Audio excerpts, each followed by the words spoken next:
بسم اللہ الرحمن الرحیم نحمدہ ونصلی علی رسولہ الکریم۔ تحفظ ناموس رسالت آئین اور قانون کے آئینے میں، یعنی اسلامی آئین اور قانون کی روح سے توہین رسالت کے لیے جو ہے وہ کیا قانون اور کیا آئین دیا گیا ہے، اس کے بارے میں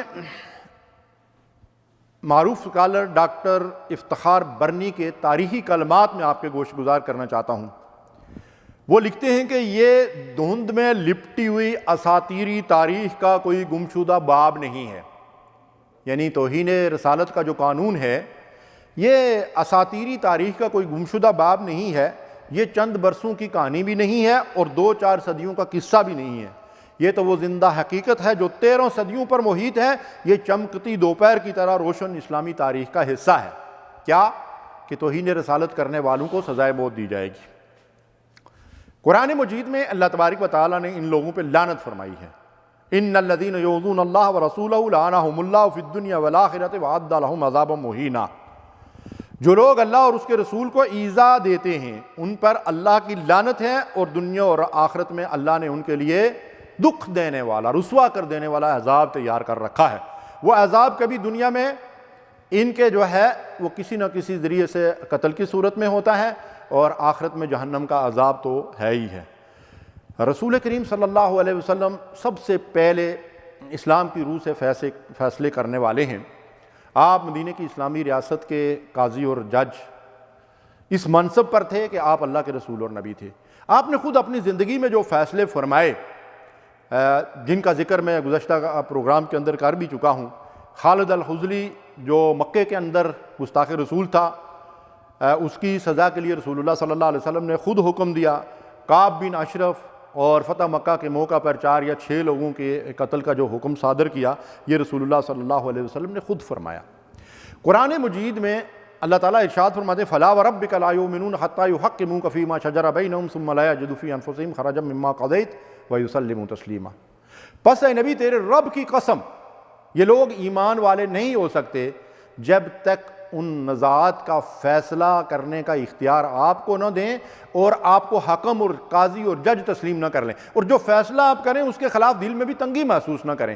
جو رسول کے فیصلے کے خلاف دل میں تنگی محسوس کرتا ہے اللہ تعالیٰ قسم کھا کر فرما رہا ہے کہ وہ بے ایمان ہے، اس کا کوئی ایمان نہیں۔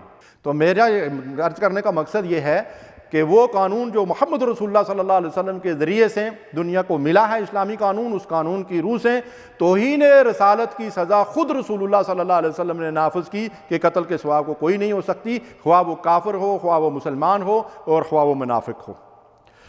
اور کوئی اس فیصلے کے خلاف اگر دل میں بھی تنگی محسوس کرتا ہے تو اللہ قسم کھا کر فرماتا ہے کہ وہ مومن نہیں ہے۔ ابو بکر صدیق رضی اللہ تعالیٰ عنہ کا فیصلہ بھی سن لیں۔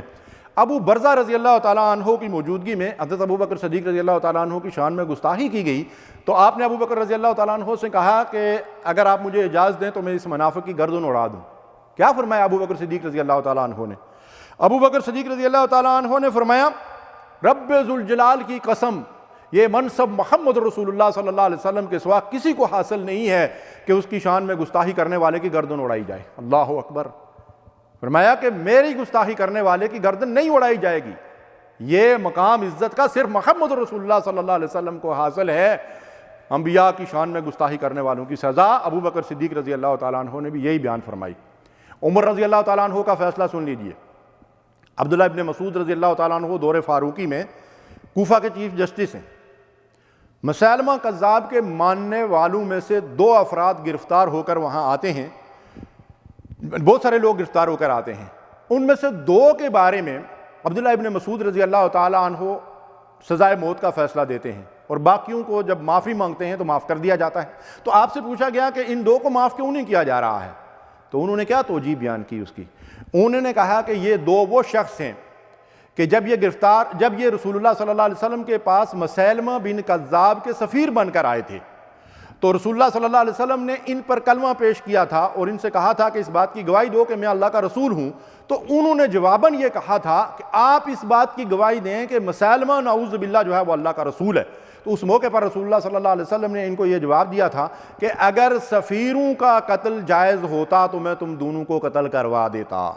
آج یہ لوگ گرفتار ہو کر آئے ہیں تو اس وقت وہ سفیر تھے، اس وجہ سے ان کی جان بخشی ہو گئی تھی، آج یہ قیدی ہیں اس لیے ان کے اوپر سزائے موت کا نفاذ کیا جا رہا ہے۔ یہ عبداللہ ابن مسعود رضی اللہ تعالیٰ عنہ کوفے کے چیف جسٹس کا فیصلہ ہے، سیدنا عمر فاروق رضی اللہ تعالیٰ عنہ اس فیصلے کی توثیق کرتے ہیں اور ان ظالموں کو جو ہے وہ طے کر دیا گیا۔ ائمہ اربعہ سب کے سب اس کے اوپر متفق ہیں کہ توہین رسالت کرنے والے کی سزا سزائے موت ہے۔ اللہ رب العالمین رسول اللہ صلی اللہ علیہ وسلم کی عصمت کا تحفظ کرنے والا ہے، مسلمان بھی اس کے محافظ ہیں، الا یہ کہ منافقین کو جو ہے وہ تکلیف پہنچتی ہے۔ اللہ رب العالمین سے دعا ہے کہ نبی صلی اللہ علیہ وسلم کے اللہ درجات بلند فرمائے اور ہمیں رسول اللہ صلی اللہ علیہ وسلم کی عزت و ناموس کی حفاظت کی توفیق دے۔ وآخر دعوانا الحمدللہ رب العالمین۔ صلو